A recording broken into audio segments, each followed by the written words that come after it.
What is this? What did we get delivered?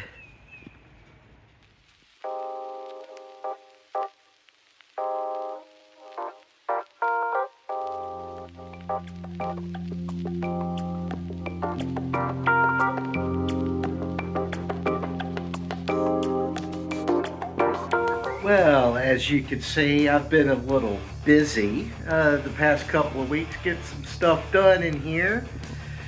Big thing is this stuff over here. I've moved a whole bunch of, made a bunch of changes, moved a whole bunch of stuff. But the biggest thing, the thing that I just did yesterday that I'm kind of most excited about is I've got, as you can see them, new studio lighting. How cool is that? And also today, I've got right here, as you can see, I've got some new cabling because with some of the new moves, I moved the CD recorder there. I moved my 76s down. I moved the Chameleon Labs and the DBX down. I pulled the other two compressors that I was using out because I'm going to sell them. Today, what we're going to be doing is setting this DBX up to run on the console.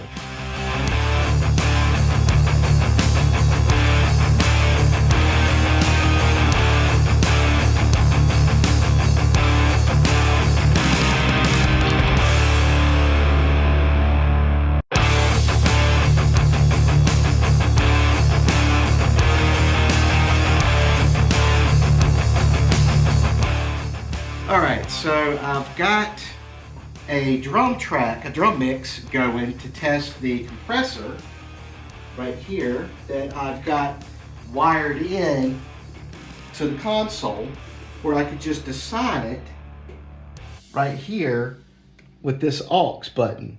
Alright, so to test this out, I'm going to run a drum mix, and how I do drums, I'm going to dial in kick and snare and then use this compressor on the console to fill out the rest of the kit.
Snare.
update before we move forward on my plugin that I am working on. I have done some research and a little bit of design work.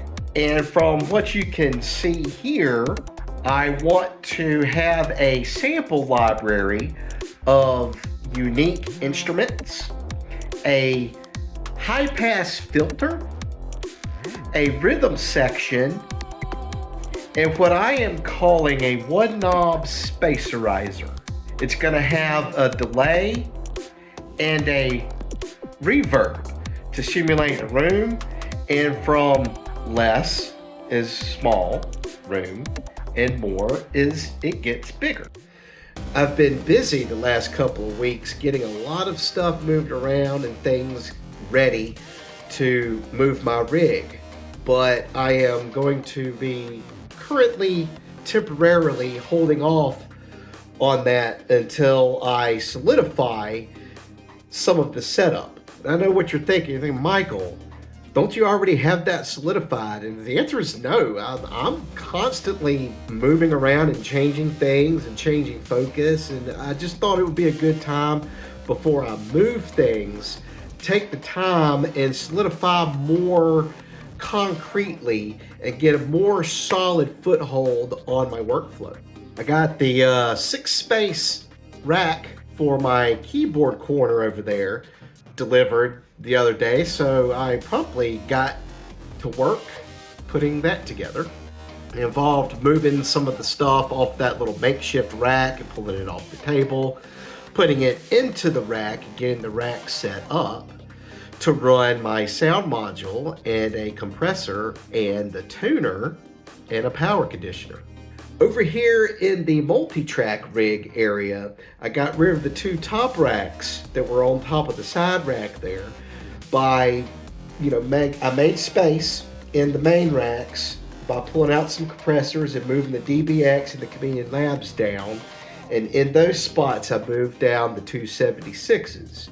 I also moved the CD recorder, my Tascam CD recorder. I moved it below the 2 MIDI Verb 4s. I also took the gigabit switch and moved it up over under the Focusrite RedNet interface. So a lot of this stuff has been moved and solidified this week, but I've been doing a lot of talking recently, and just instead of doing it, I just decided to go ahead and do a whole lot. Like yesterday, I decided to flush mount this screen here instead of it sticking out. I actually have a pretty funny story. So I was working up under the screen and, wasn't paying attention and ended up smacking my head on the back of it, and it actually drew blood. Anyway, tangent. The screen's flush mounted now, so it's no longer an issue. Upgrades all around with a lot of the changes and upgrades that's happening in the studio. I've upgraded in my life too. I'm seeing a new doctor, and with that comes a host of new meds. On some new meds, some better meds, more expensive meds. And then something I never thought that I would do is I moved to the latest generation of Freestyle Libre. Right here, see, it's smaller. I didn't think I was gonna like it, but it's the first time I've been able to actually monitor my blood sugar in real time. It's way cool. I didn't think I was gonna like it at first, but you know what? It took about 30 minutes and then I was hooked. And now for the rig rundown. Pay attention, because it's about to get extremely technical if you're into that sort of thing. If not, you might just want to skip to the end. Of course, we start in the live room. That is my second room, and it does need some cleaning. But I've got a little I/O rack that's been built here, and the way I structured it is 2 rows of 16 XLR inputs. Each one corresponds to 16 channels of ADDA found in my I/O rack in the control room. But we'll get to that later. And because I am nerdy like that, I have a spreadsheet detailing all the inputs.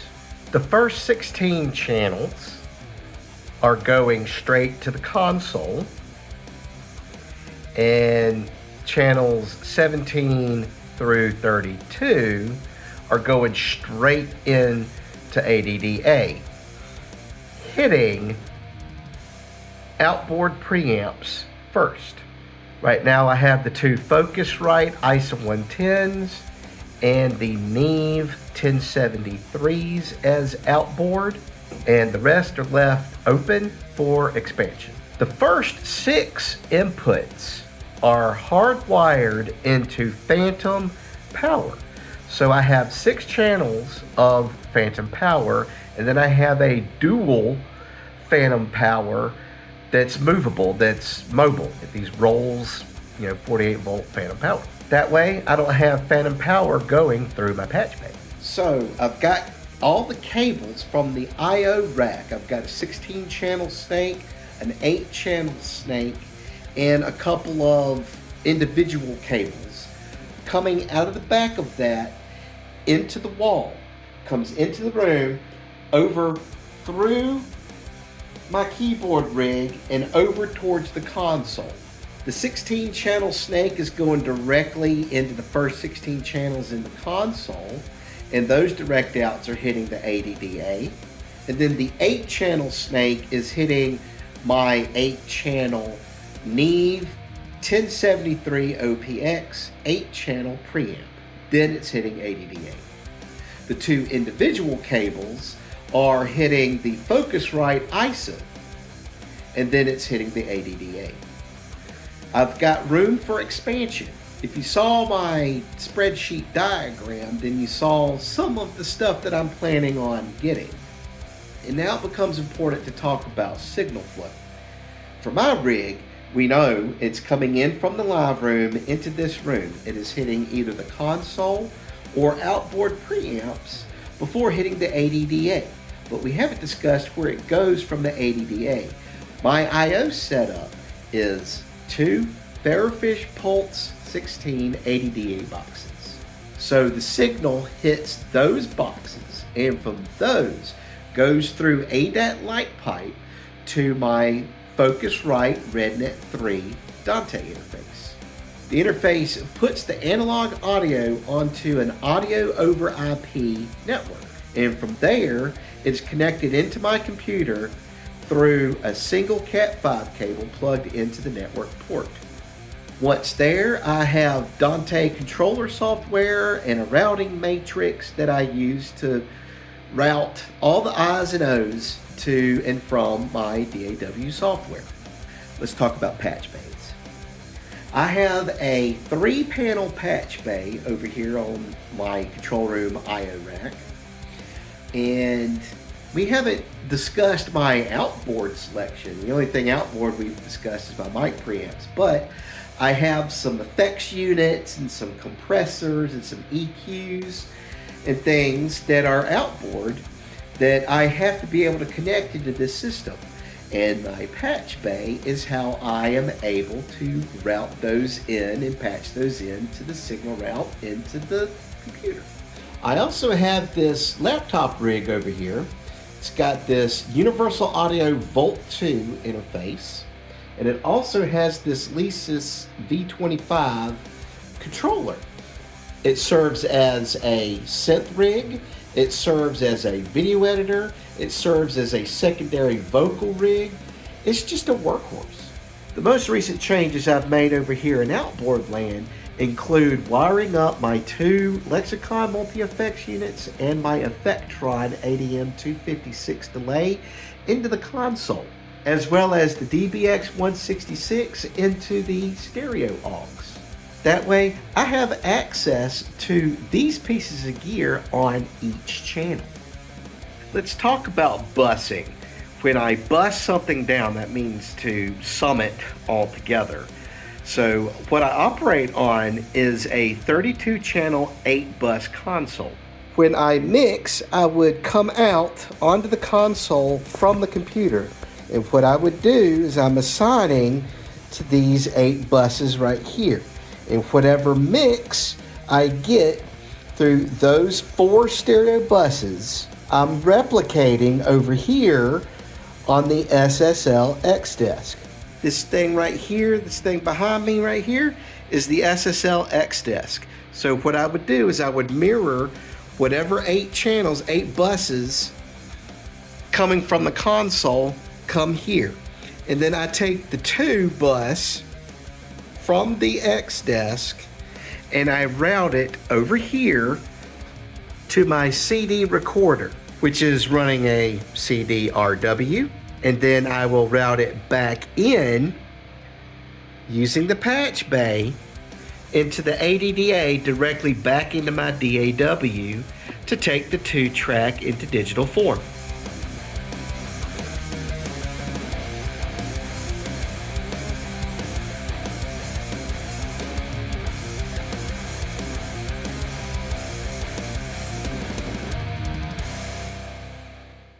So I've been cleaning up in that second room in there, my live room, the past couple of days, and I've run into cables. Lots of forward momentum lately. I've made a lot of progress in here in the control room and in there in the other room. There's much more still to come.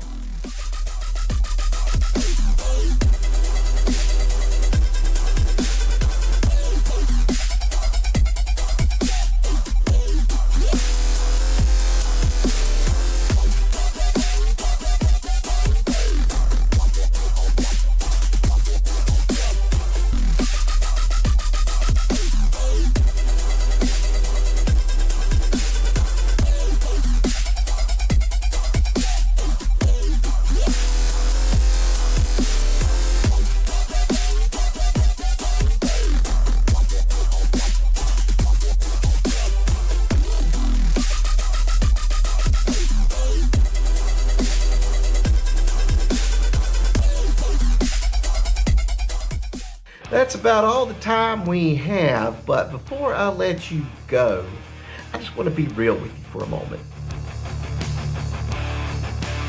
Now, I've already kind of called myself out on this earlier in the video, but I sort of have a habit of doing a lot of talking and not enough doing.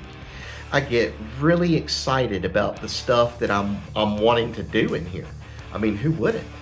But lately, I've just gotten this mentality of, shut up talking and just do the thing, Y'all take care now and stay tuned. Next time, we're going to be going over the fact that, yes, we are taking another Disney trip. So I'm going to quickly hit on that.